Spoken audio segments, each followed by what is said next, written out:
पूर्व सहकारिता मंत्री द्वारा सांसद के विरोध में दिए गए बयान के बाद बीजेपी नेताओं ने बिजौली रोड स्थित रिसोर्ट में प्रेस वार्ता कर दिया जवाब। औरंगाबाद सांसद सुशील कुमार सिंह के विरोध में सोमवार को पूर्व सहकारिता मंत्री रामाधार सिंह के द्वारा बयान दिए जाने के बाद मंगलवार को बिजौली रोड स्थित एक रिसोर्ट में भारतीय जनता पार्टी के महामंत्री, कोषाध्यक्ष, प्रवक्ता एवं प्रदेश कार्य समिति सदस्य द्वारा संयुक्त रूप से एक प्रेस वार्ता आयोजित कर पूर्व मंत्री पर प्रहार किया गया। भाजपा नेताओं ने कहा कि पूर्व मंत्री बीमार होने के कारण अवसाद के शिकार हो गए हैं। यही कारण है कि वे अनाप शनाप बयान देते चल रहे हैं। उनका पार्टी में कोई हैसियत नहीं है, जिसके कारण अनर्गल प्रलाप अलाप रहे हैं। आज सांसद के नेतृत्व में पार्टी का न सिर्फ विस्तार हुआ है बल्कि जनाधार बढ़ा है, जिसके कारण उनकी पूछ कम हो गई है और रही छटपटाहट में उनके द्वारा उत्तर कोयल नहर का मामला उठाया जा रहा है, जिसका कार्य चल भी रहा है। उनके द्वारा भारतीय जनता पार्टी की छवि धूमिल की जा रही है। अब वे सांसद के विरोध में उतर गए हैं। वे जितना विरोध करेंगे, सांसद उतनी ही मजबूती से लोकसभा 2024 का चुनाव जीतेंगे। मुआवजा की दिया भी गया था, लेकिन बाद में सरकार के द्वारा, उन लोगों के द्वारा मांग सरकार से किया गया कि हम लोग को पुनर्मुआवजा दिया जाए। देश के इतिहास में पहली घटना है कि किसी एक जमीन पर भारत सरकार ने निर्णय लिया, चूंकि मगध क्षेत्र का लाइफलाइन है और इससे जो सिंचित भूमि है, चाहे वो झारखंड का हो, औरंगाबाद का हो या गया क्षेत्र का हो, उन सभी किसानों के हितों की चिंता करते हुए माननीय प्रधानमंत्री नरेंद्र भाई मोदी जी ने एस्टीमेट पुनर्रिवाइज करवाया और उसमें जो 1622.27 करोड़ रुपया था, उसमें और जोड़कर उसको 2600 है ना, लगभग 2600 कुछ करोड़ रुपया जो है उसको एक्सटेंशन दिया गया कि ताकि डूब क्षेत्र में जो प्रभावित किसान थे उनको एक बार फिर से मुआवजा दिया जाए और उसकी प्रक्रिया शुरू हो गई है। झारखंड सरकार को आधी राशि भेज दिया गया है ताकि उनको उस राशि से उनको मुआवजा देकर और विस्थापित जो लोग हैं उनको जगह दिया जाए। और उसके बाद काम हम सब जानते हैं कि जब से माननीय प्रधानमंत्री मोदी जी ने इस परियोजना की शिलान्यास किया, उसके बाद बॉबकोस की टीम हो, चाहे अन्य तकनीकी रूप से अलाइनमेंट का काम हो, लाइनिंग का काम हो, या मोहम्मदगंज बैराज में जो प्राय सभी फाटक जो टूट गए थे, अगर पैसा नहीं होता तो वह फाटक नहीं लगता तो इस क्षेत्र के लाखों किसानों के खेत में पानी नहीं आता। हम सब आभारी हैं अपने प्रधानमंत्री नरेंद्र मोदी जी का, जिन्होंने समय पर पैसा उपलब्ध कराया और लगातार उसकी निरीक्षण करते हुए, लगातार बाधाओं को पार करते हुए और उसमें काम शुरू करा रहा है। और इस ऐसी महत्वपूर्ण परियोजना पर जो पूर्व मंत्री रामाधार सिंह के द्वारा सांसद से निजी खींच निकालते प्रधानमंत्री को भी बेवकूफ कहना, उनको कहना कि इस परियोजना में उनको ठगा जा रहा है, बिहार सरकार और माननीय सांसद उनको बरगला रहे हैं, यह कहीं से स्वीकार नहीं है। और एक बात और उनको कहा, कल के प्रेस कॉन्फ्रेंस में उनके द्वारा कहा गया कि उनको बड़ा गुमान है कि हम एकमात्र, आपका तो राजनीतिक अवसान हो गया है, आपका तो राजनीतिक अवसान हो गया है, आपको लगता है कि हमको तिरंगा में लिपटने का सौभाग्य मिल गया। अभी तो जिसका राजनीति छलांग लंबी है उससे आप क्या चुनौती करते हैं? आने वाले में आपसे भी ऊंचा राजनीतिक करियर अपना नाप लेंगे आप। भगवान से हम कामना करते हैं कि आप इसी जमीन पर रहें। कभी कहते थे, हम मेरे बारे में कहते थे कि जब तक हम रहेंगे तो भाजपा में कोई पद नहीं लेने देंगे। आप सब जानते हैं कि वह जिंदा भी है, सामने भी है, भाजपा में भी है, तब भी हम जिला प्रवक्ता, जिला मंत्री, आज जिला कोषाध्यक्ष के नाते आप सबों के बीच में, इसलिए किसी को कमतर नहीं आंकना चाहिए। माननीय मंत्री जी, पूर्व मंत्री जी, आप जितनी बातें पिछले अपने प्रेस कॉन्फ्रेंस में कही है वह थोथी खींच है, चुनाव हारने का खींच निकाल रहे हैं। चुनाव जनता का विश्वास नहीं जीत पाने के चलते हारे और उनके द्वारा कहा जाता है कि पैसा बांट के हमको हराया गया। अरे आप तो वोट खरीद रहे थे। जो में भंडारी का राजेश यादव पैक्स अध्यक्ष, केताकी का उमेश यादव पैक्स अध्यक्ष, ऐसे अनगिनत लोगों को पैसा दिया और षड्यंत्र की राजनीति रामाधार सिंह खुद करते हैं, जिसके तहत कभी अनिल यादव को खड़ा करवाने का प्रयास करते हैं पैसा देकर, कभी किसको खड़ा करवाने का प्रयास करते हैं। और माननीय सांसद, भारतीय जनता पार्टी की नीति, जब से भारतीय जनता पार्टी में माननीय सांसद सुशील कुमार सिंह आए तब से आज तक भारतीय जनता पार्टी की नीति और सिद्धांत को आत्मसात किया है और उसको अक्षरशः पालन करते हुए आगे बढ़ रहे हैं। वह कभी भी सार्वजनिक रूप से या व्यक्तिगत रूप से भारतीय जनता पार्टी की नीतियों का कहीं भी अवहेलना नहीं करते हैं। और माननीय रामाधार राव क्या करते हैं, जब पूरा दुनिया में चर्चा था कि नरेंद्र भाई मोदी जी देश का प्रधानमंत्री बने, तो 14 में आप क्या कर रहे थे?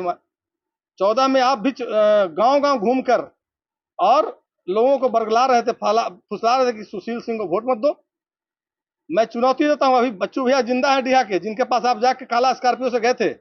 डीहा के बच्चू भैया जिंदा है, वह अगर आपके गोतिया होंगे तो मेरे भी रिश्तेदार हैं। आप क्या क्या बात बोले हमको भी पता है, और जिस दिन बात होगी आमने सामने खोलेंगे हम लोग इस बात को।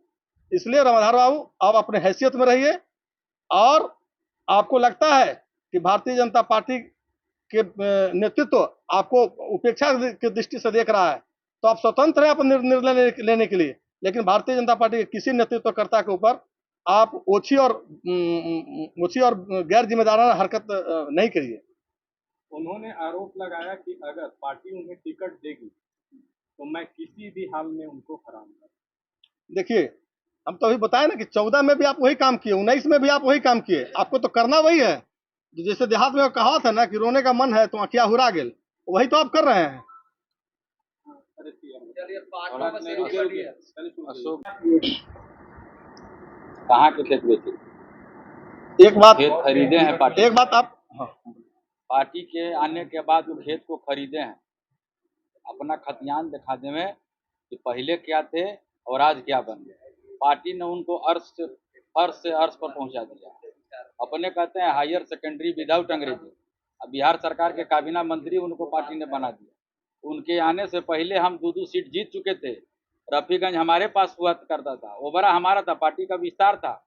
मंत्री जी ने पार्टी को जितना डैमेज किया उतना इस जिले में, इस प्रदेश में कोई डैमेज नहीं किया। एक व्यक्ति आधारित पार्टी बनाने का काम किया है। अब जब पार्टी का विस्तार हो रहा है, नए नए लोग जुड़ रहे हैं, जब हमारा मजबूती हो रहा है तो उनको दर्द हो रहा है। अब लोग जी ने बताया कि वो 60 पर चले गए, अप्रासंगिक है। यही मैं कह रहा हूँ कि वो अपने कहते हैं हायर सेकेंडरी विदाउट अंग्रेजी, उनको कोई ज्ञान नहीं है। वो प्रधानमंत्री के प्रस्ताव पर प्रश्न उठा रहे हैं कि प्रधानमंत्री को ज्ञान नहीं है। दुनिया में डंका बज रहा है प्रधानमंत्री का। वो मंत्री रहे, उनको पता है कि योजनाएं कैसे बनती हैं। जनप्रतिनिधि योजना बनाता है, जनप्रतिनिधि योजना का अनुशंसा करता है।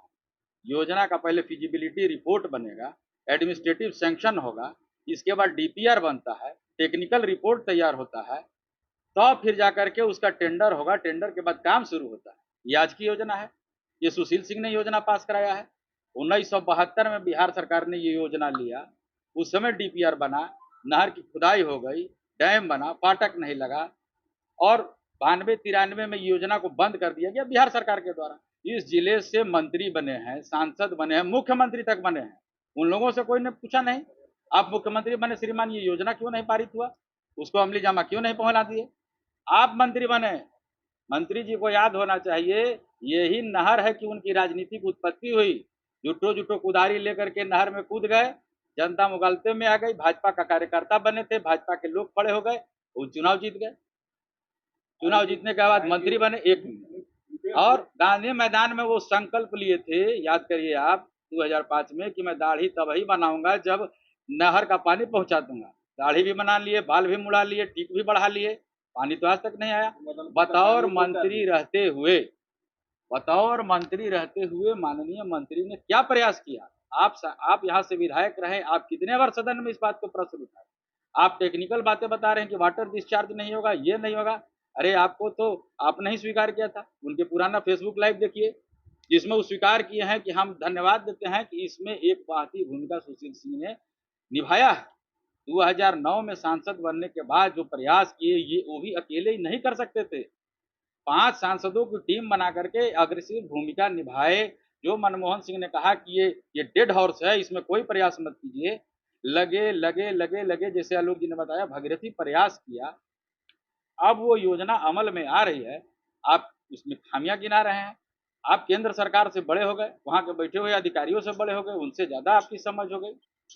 ये टोटली बयानबाजी है, चीज है। चुनाव हार गए, अपनी करनी से हार गए, हारे थे, हारे हैं, अब कुछ नहीं है तो कह रहे हैं कि हमको फलना जी हरवा दिए, चिल्ला जी हरवा दिए। अरे धर्म मनाइए, बसपा का उम्मीदवार 18,000 वोट काट दिया ना, 23,000 से फिर हारते, 20,000 से हारे थे फिर हारते। ये भाजपा का कार्यकर्ता होने के कारण जमानत बच रहा है आपको, मुखिया का चुनाव नहीं जीतिएगा। विरोध करते हैं तो हमारे लिए शुभ चिंतक होते हैं कि हम चुनाव जीतते हैं। वो विरोध नहीं करेंगे तो हम चुनाव नहीं जीतेंगे। उनका विरोध है तो जीतते हैं हम। 2014 में सूर्य मंदिर पर सभी प्रिंट मीडिया और इलेक्ट्रॉनिक मीडिया के लोग यहाँ सबका हार्दिक अभिनंदन करते हैं। तो सूर्य मंदिर पर सभा किए, चूड़ा दही के दिन था, संक्रांत के दिन था, और सभा करके कहे कि सुशील को हरा देना है तो जीत गए चुनाव। 2019 में सभा करके कहते हैं तो जीतते हैं। वो फिर 24 में हम मनाते हैं वो कस के विरोध करें, हम चुनाव जीतेंगे। दूसरा बिंदु है वो कहते हैं कि यह जो पानी न खेत में नहीं जाएगा, सिविल इंजीनियरिंग किए हैं। कौन के कॉलेज से सिविल इंजीनियरिंग किए? भोपाल से किए हैं कि बॉम्बे से? कहाँ से सिविल इंजीनियरिंग किए भाई? उनका विरोध करना शुभ होता है। उनका विरोध करना शुभ होता है। अशुभ होता है, हाँ शुभ होता है। आपका विरोध करना शुभ नहीं होता उनके लिए ना कहाँ हुआ? तो जितना चाहते हैं हम तो विरोध नहीं करते हैं, हम विरोध क्या किया? हम विरोध नहीं करते हैं। हमारा लिए कहाँ देखिए, शुभ एक हुआ बात है? समझ लिए, और तो जो जस करनी तस फल चाख, आप तो अंतकाल ना में करते। क्यों पछताते। तो आप और बोले हम ना, लोगों का एक ही नारा है, मेरे साथ में रघुनाथ तो किस बात की चिंता, और शरण में रख दिया जब माथ तो आ किस रहे बात आ की रहे चिंता। सुशील सिंह रात दिन जनता की सेवा कर रहे हैं, कार्यकर्ता लगा हुआ है। आप देखे हैं ना, खत्म कर दिए कोई 2 रकम का आप काम वो होता है जवाब उनके। हाँ, राजद में